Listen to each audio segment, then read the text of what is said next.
Vietnam's trade activity in the first 7 months of 2025. Vietnam has just demonstrated its strength on the global economic stage.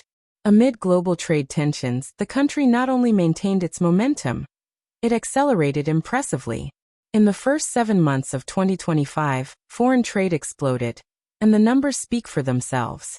Exports jumped nearly 15%, reaching $262 billion. Imports rose even further, 17.9%, totaling $252 billion. The result? A trade surplus of over $10 billion, solidifying Vietnam as one of Asia's growth engines. United States spotlight. The United States remains the main destination for Vietnamese exports.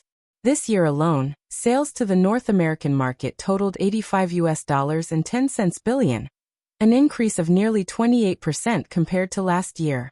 This increased the trade surplus with the U.S. to an incredible $74.6 billion. And it's not just sales.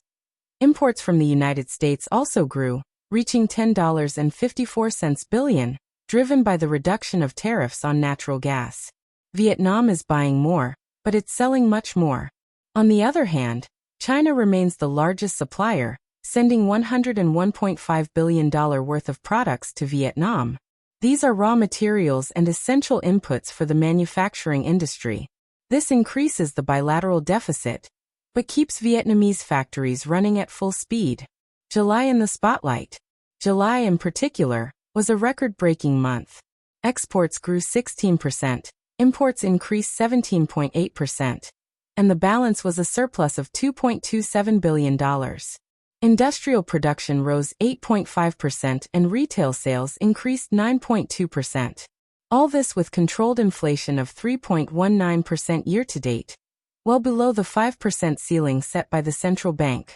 And GDP?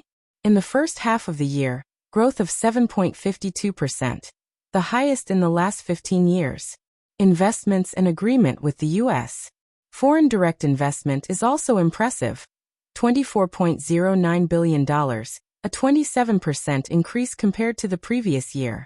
In commercial diplomacy, Vietnam is negotiating an agreement with the United States that limits tariffs to 20%, well below the 46% initially proposed by Donald Trump, and applies 40% only to products suspected of transit, that is, re-exports from other countries such as China. In exchange, Vietnam removed tariffs on American products. The results show that Vietnam is not just reacting, it is anticipating. The country is taking advantage of the reconfiguration of global supply chains to consolidate itself as one of the largest manufacturing hubs on the planet. The challenge now will be to maintain balance, grow, diversify partnerships, and preserve economic stability in an increasingly competitive and unpredictable world. So, do you think Vietnam will be able to maintain this pace and become the new global industrial powerhouse?